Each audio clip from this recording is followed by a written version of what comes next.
Well, good afternoon, and thanks for joining us for a brand new Healthline 3. I'm Nate Fluharty, and during this Healthline 3, we're going to be focusing on ways that you can live a healthier, happier, and pain-free life. We'll be taking your calls and answering your questions over the next half an hour, and we'll be opening up the phone lines in about 5 minutes from now. 318-219-4569 will be the number that you can call. And a quick reminder, too, if you have a question, make sure you find yourself somewhere quiet so that we can hear your question and you can hear us give you your answer. So let's find out what we will be diving into today for our Healthline 3. Our featured guest is Dr. John Winterton, a cardiologist with Willis, Knighton, Pierremont Cardiology. And as always, sir, it's great to see you.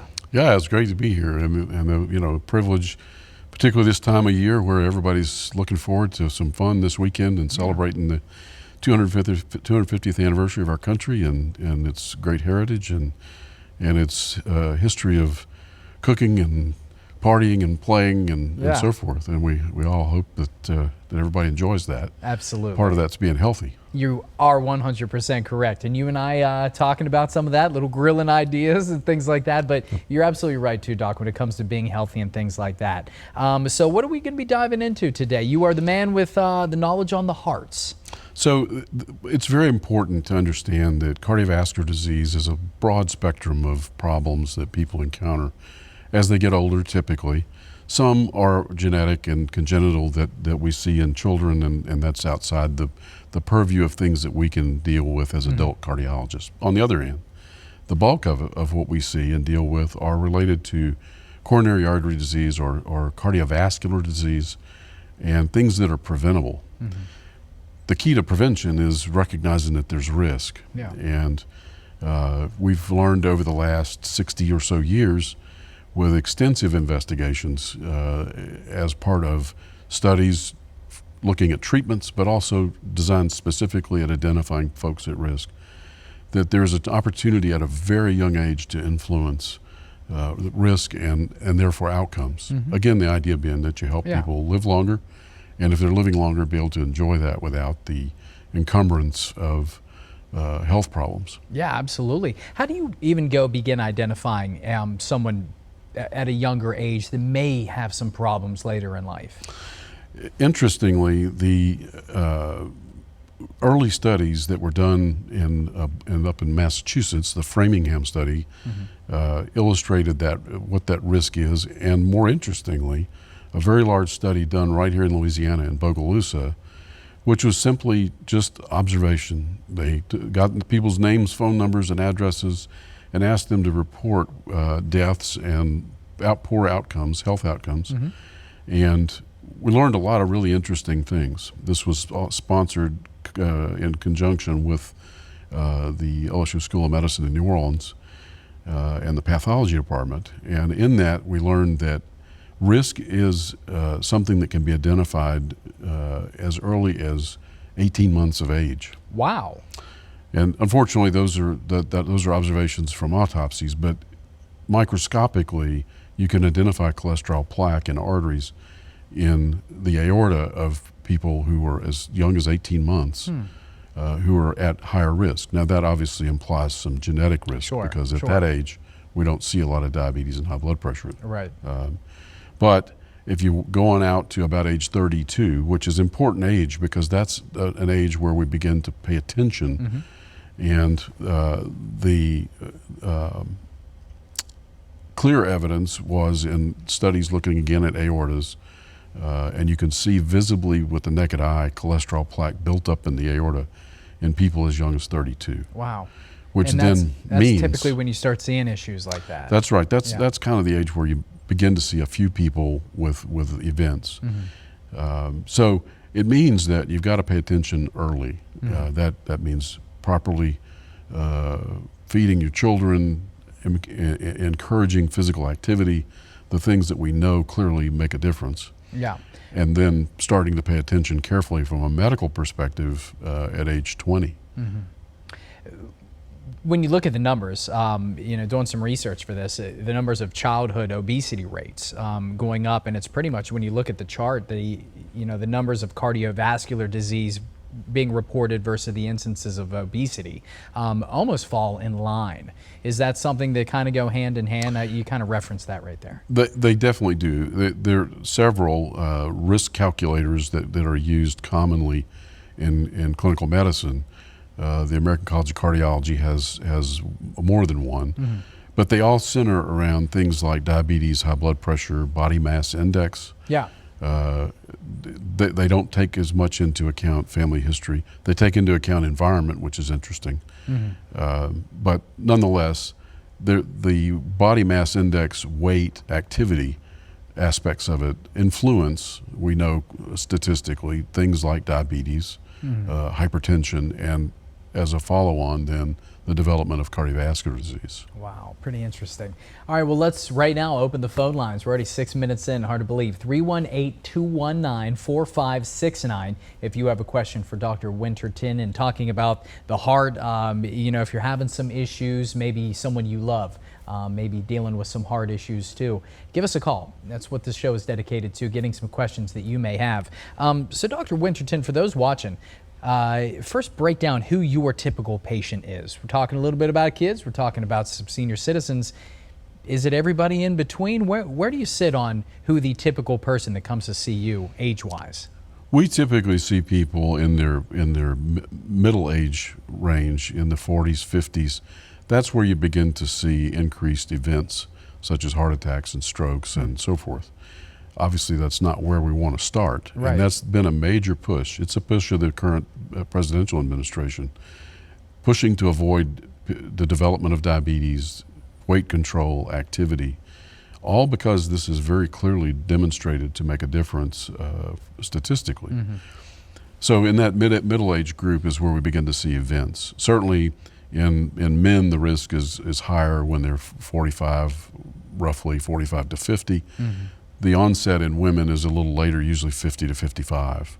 And I'm speaking specifically of events like heart attacks and strokes. Sure. As things progress, then you continue to see evidence of heart attacks and strokes, but also, unfortunately, the consequences of that show up. Sadly, cardiovascular disease can be silent and affect heart function. Yeah. And actually cause multiple small strokes. And those things are manifest in disease states like heart failure and in dementia. Yeah. And it's scary when you talk about how long people can live, not even know it. So what are some of the key factors? What are some of the things that people start experiencing that they would not even know is a symptom? Subtlety is a key. Yeah. From the standpoint of recognizing the risk and presence and risk of events. And I try to harp on that with patients, which is, most people think of their heart attack or their heart artery disease as manifesting itself in this horrible crushing chest pain, the elephant sitting on their chest. The thing you see on TV. Profoundly short of right. breath, yes. Yeah. The actor does a really good job of clutching He's his chest. having a heart attack, yeah. Yeah, well, that ends up being actually the minority of patients. The majority have unusual symptoms. And this is all related in part to anatomic considerations, mm-hmm. because the nerves that supply the internal organs don't track like nerves that innervate the finger or where there's very precise location. Wow, so that's why you don't know what's going on in the inside of your body. Correct. Because the nerves are different. That's correct. Wow, interesting, okay. So the typical symptoms are certainly a hallmark for trouble. Yeah, sure. But the more subtle symptoms, which actually turn out to be more common, are things like decreased activity tolerance. Hey, I'm getting older, I guess I just shouldn't be able to walk around the block. I can walk a half a block. Mm-hmm. No, that's an excuse.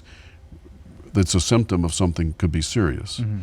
So reduced activity tolerance is at the top of that list. Shortness of breath, certainly the chest discomfort, and you have to be attentive to those things, both from a physician's perspective, mm-hmm. but also as a patient, so that you get the appropriate attention. Let me ask you this, if I get to jump in there. So you threw a couple out there, and I can check every one of those off my box. Maybe not at the same time, but how do I, as a patient, how do I put this?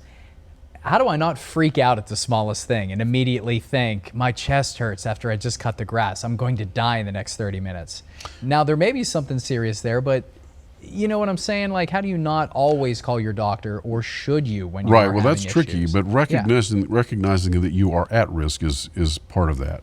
Bingo. And how do how do okay. you do that? Well, so the general recommendation is that people see a physician by the time they reach 20, and have a regular checkup, a periodic checkup, to make sure that the lab work looks good, that there's not excess or high cholesterol, their blood pressures are well controlled, the blood sugars are under control, and to make sure that you understand the importance of taking care of yourself. Importance of taking care of yourself means don't smoke, means get out and be physically active. Again, all of this has statistically been proven in massive numbers. This is not questionable information. Right. And so early on, if you just pay a little bit of attention to simple things, when you get to be 40 or 45, cardiovascular risk assessment is important, and that can be carried out by a primary care doctor. But it's one of the things that we do as cardiologists. Yeah, tell us more about that. What exactly that is, and how people can get involved with something like that. That's pretty fascinating that this is even available. So the people who are at risk, and you asked about how would you know that something simple, not being able to hustle when it's 100 degrees outside, Sure. which, by the way, nobody should be doing. Yes, right. But nonetheless, if you have diabetes, high blood pressure, high cholesterol, if you have a family history of heart disease, if you're overweight or have been inactive, or you smoke, those are the folks at higher risk. And so if you fit anywhere into that group, then being extra careful about paying attention to symptoms such as being short of breath or not tolerating the activities, certainly chest discomfort, is very important. Yeah. It's those risk factors that we can influence, and you have to understand that the heart is like any other muscle. It is a muscle. It's conditionable. In other words, you can train your heart to perform at a higher level. Interestingly, it's even true in people who have heart failure. Physical activity has been shown to improve their functionality. Wow. Diet and exercise are at the forefront of that type of risk modification. Yeah, as we've heard so many times before with our overall health. I'm going to ask something real fast, and then we're going to throw it out to the phone lines. 318-219-4569 if you have a question for Dr. Winterton, talking about our chest, our hearts, and how we can be healthier. Dr. Winterton, I read on the internet, I bet you love when conversations start like that. I read on the internet that every heart gets 1 million beats, and when it beats 1 million beats or 1 billion, it's over. That's just what you get. And if you work out real hard early in life, 20 and 30s, you're going to get to that billion beats faster, and you're going to die faster. Is there any truth behind that? No, that's not true. Have you heard that before? Something interestingly, similar? I have a dear friend who was a partner, another cardiologist, who was a tennis player in college. And 20 years ago, I asked him, I said, well, let's go play tennis. And he says, no, I'm not doing that. I'm not working out. He said, you only got so many heartbeats in your lifetime, and I'm not wasting them on the tennis court. Well, that's not true. He was joking, of course. But that's not true. And, good. Conditioning plays a massive role in survival and quality of life. From a very simple perspective, walking.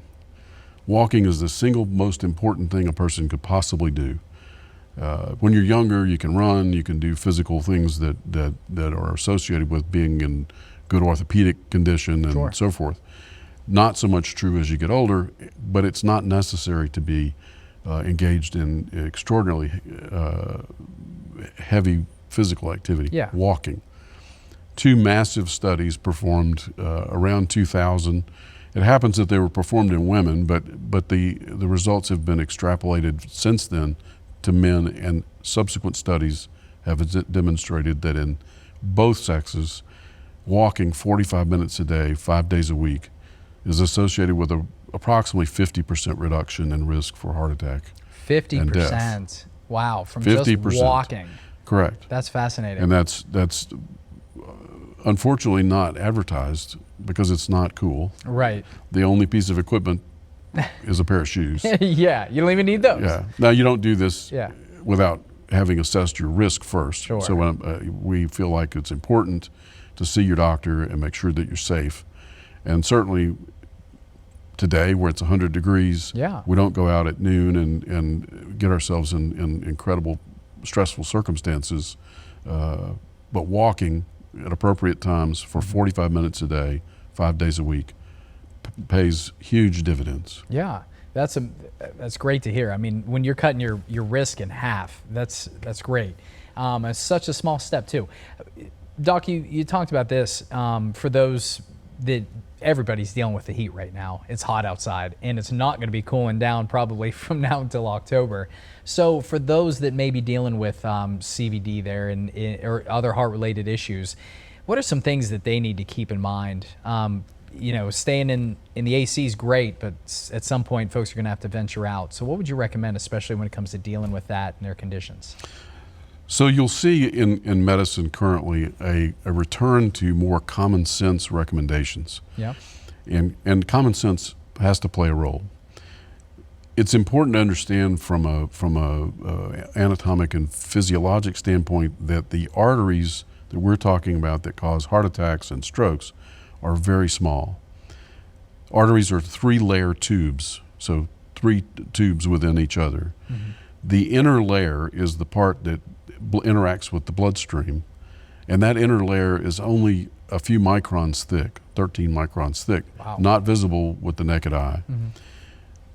It then makes sense that if you raise your blood pressure, if you put that thin tissue under great stress, that you get deposition of cholesterol behind that, which is the development of cholesterol plaque. Mm-hmm. That layer is also susceptible to high levels of stress. So uncontrolled, excessive blood pressure, being out in the heat, under inflammatory conditions. For instance, we know that people who have rheumatoid arthritis and lupus and those disease states are at higher risk. Why? Because of the stress put on that inner layer of the artery. Real simple. Yeah. And so to go outside, get your blood pressure up, which is a natural occurrence when you become physically active, but excessively when it's 100 degrees or under a great deal of stress poses significant risk. So you have to use good sense. Yeah, you certainly do. It can happen in a moment's notice. People just kind of start feeling it, and next thing you know, they're down, and we don't want that to happen. Just a quick reminder, we got the phone lines open now. If you have some chest issues, if you're feeling faintness of breath or anything like that, give us a call right now, 318-219-4569. And Dr. Winterton, bringing it back to when we're talking about some of the issues with CVD there, break down for us what modifiable, non-modifiable, what exactly that is and how that either helps or hurts patients. Well, so that goes back to those 6 major risk factors, and there are some of those modifiable. Traditionally, there are 6 major risk factors, and I'll answer your question in reverse order. Okay. There's one condition that plays a superseding role, and if there were 10, there are only 6. Mm-hmm. But if there were 10 risk factors, smoking would be the first 5. Wow. Because of that thin layer of tissue that makes up the artery, the inner layer of the artery. So we can't smoke. That's easily modifiable in conceptual sense. Mm-hmm. Not so easy as many people experience, not so easy to quit. Right. Don't start. The same applies to chewing tobacco. Really? Now, yes. Is it nicotine or is it nicotine. Marijuana? Is it other substances or specifically nicotine? Nicotine specifically inhaled or absorbed through the oral membranes. Yeah. Now, why specifically, if you don't mind me asking, why nicotine? Is it because, does it get the heart going at a faster rate or? It's an inflammatory substance that weakens the integrity of the inner layer of the artery. Wow. So then there are modifiable risk factors, which are diabetes. We can be under control with diabetes. If you have it, you certainly can avoid it with weight loss, maintaining adequate body mass index. Yeah. Control high blood pressure, over 50 million people in the United States have high blood pressure. Yeah. Most of it unrecognized, and even more of it untreated. Wow, 50 million. And then, of course, the high cholesterol. And maintaining adequate cholesterol levels is critical part of that. That's something I want to dive We're into. more aggressive about that today than we've ever been. Yeah, the difference between good cholesterol, bad cholesterol. We'll dive into that in just a second, but let's go to the phone lines. We have Linda. Linda, good afternoon. What's your question for Dr. Winterton? Hi, I was recently put on a statin because my calcium score was 375, but I'm very concerned because I have heard that statins cause dementia. What is your opinion on that? Thanks for the call, Linda. The statin medications have been around for about 40 years. The initial of those was a drug called Mevacor, and are associated with reduction in LDL, the bad cholesterol, and in some cases, some of them will actually raise the HDL cholesterol, which there's debate about whether it's beneficial, but the principal idea is that they lower LDL cholesterol and are associated with substantial reduction in risk. Again, an almost 50% reduction in risk on average. The dementia issue has been brought up, as has cancer risk, and to date, all of the studies that were directly aimed at evaluating that risk have debunked the idea that they cause dementia or they cause cancer. As a matter of fact, the most common cause of dementia is what we call organic brain syndrome, or multi-infarct dementia, small little strokes throughout the brain caused by cholesterol plaque building up in tiny arteries in the brain itself. And so it's important to keep your LDL cholesterol below the guideline numbers in order to avoid dementia and avoid heart attacks and strokes. Wow. I hope you got the answer you're looking for, Okay. Linda. Yeah. I did. Thank you so much. I appreciate you. No problem. Thank you, Linda, for the call. 318-219-4569, the number to call here for Dr. Winterton. We have about 6 minutes left with the phone lines being open, so don't wait here. Want to make sure we get your questions answered for you. Bringing it back, Doc, the question seems like it comes up a lot in our topics here with the heart involving cholesterol. For those watching, can you describe some folks like me, when you grow up, you're thinking that you just hear cholesterol, it's bad, it's awful, stay away from it. Break down for us exactly why that is not the case. Well, so cholesterol is a key component to the makeup of certain parts of our anatomy. The nervous system, for instance, is heavily made up of fatty tissue. The steroid system, the endocrine system is heavily influenced by fatty molecules. So you can't live without fat. And as a matter of fact, the general recommendation that's been present for over 50 years is that fat represent roughly a third of the diet. There's an old school recommendation that the diet be represented in thirds. 1/3 fat, 1/3 carbohydrates, 1/3 protein. That still applies. The LDL cholesterol is what we consider the bad cholesterol. It's the particle of fat particle that can get under that inner layer of the artery and cause cardiovascular events. And so we're paying a great deal of attention to LDL cholesterol today. Yeah. There are other size particles like the high density lipoproteins, which is HDL. There's debate about what high or low HDL levels mean. Unquestionably, though, LDL cholesterol is associated with events, and therefore, all of the statin medications, the newer injectable drugs that we use, are aimed at lowering LDL cholesterol. And the reason is that we know that there is a 50 maybe greater reduction, 50 or maybe greater percent reduction in risk for events. Wow. So the guidelines adjust about every 3 to 5 years. They were just adjusted recently, and now we're looking to keep people with LDL cholesterol below 90 on average, particularly if you have other risk factors. If you have cardiovascular disease of any form, certainly less than 70. If you've had heart attack, stroke, or you've needed intervention like a bypass or stents, We keep the LDL cholesterol below 50. Mm-hmm. Those are not numbers typically that are achievable with diet and exercise. Right. That requires the use of these medications, and in general, very safe and very effective at reducing risk. That's huge. Talk about how you're able to walk the typical patient through getting them the drug that they need, the procedure that they need. You were saying earlier that it all starts with their primary care, but once they get in to see you at WK Pierremont Cardiology, what happens next? Well, certainly we're evaluating symptoms to know if the patient has some particular reason to be concerned. If they're referred for because there's risk, there are a few things that we pay attention to. One, we're going to address those risk factors. We're going to control blood pressure. Today there are so many agents out there to control blood pressure, most of which have virtually no side effects. To get blood pressure under aggressive control, the magic number today is less than 130/80. And that's been adjusted, that gets adjusted fairly frequently as well, but that's the number. And that's applicable to anybody. We used to think that as you get older, your blood pressure could be higher. Yeah, that's what I've always thought. We want to avoid that because as it turns out statistically, that the event rate, the events of heart attack, stroke, and dying are related to blood pressures that are elevated. Wow. 140/90 blood pressure or greater is associated with more than double risk. So we're much more aggressive with blood pressure. We're going to address diabetes, primary care doctors principally. We're going to ask people to not smoke, and again, I know we all recognize that that's a challenge. Sure. And then encourage people to be physically active. Yeah.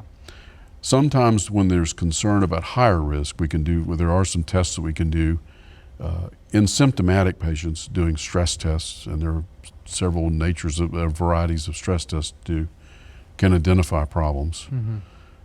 In the patient who's not symptomatic, who's at risk, the cardiac calcium score, which is a really simple, easy test, a CAT scan where you just lay down, no IVs, no time at all, literally 10 seconds. Wow.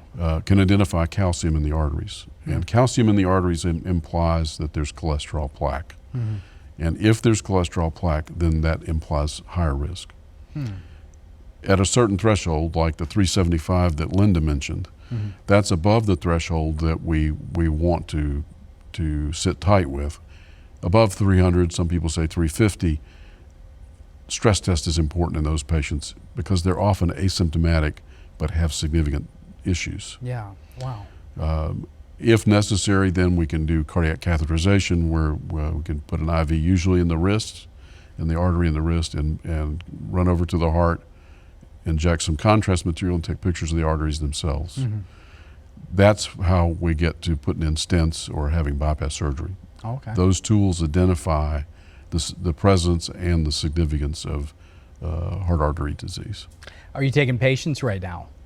Absolutely. We have a vibrant practice at Willis, Knighton, Pierremont, and cover all the different bases from a standpoint of cardiovascular disease and cardiovascular risk. And more than welcome to contact us through your primary care doctor or directly, and we're happy to help. Yeah, fantastic. And, you know, Doc, we probably had some folks out there. I know this is an issue with blood pressure in our heart, some things that sometimes people are a little hesitant. They don't want to put it out there, but definitely some concerns. You guys, you and your team do a great job answering people's questions. Can folks maybe give you a call or specifically give you a buzz over the office there if they want to try to get in and set some things up with you? Absolutely. Our doors are wide open. We're glad to answer questions. 318-212-3858. is the number, and we're happy to try to help or be a part of improving people's quality of life and longevity. That's what it's all about. You've been doing this for a couple years. About 30 years now. That's yeah, right. That's right. That's well, right. I tell you 30 what, years. I've sat on the stage with a lot of doctors, a lot of smart people, and he's near the very top. So, Dr. Winterton, I really want to thank you for taking the time to talk to us today. An important topic. I know with the summer months here and people wanting to improve their health, but they got to do it safely and they got to keep the heart in mind. But thank you, sir. And again, if you have any questions, make sure people reach out. Got any plans for the 4th of July? Barbecue at your house, Do right? a little healthy grilling. Yeah, there you go. That's what it's all about. Well, if you have questions for Dr. Winterton, make sure you reach out now to WK Pierremont Cardiology. Another great Healthline. Thank you, Doctor. Thank you very much. Thank you for tuning in for today's Healthline 3.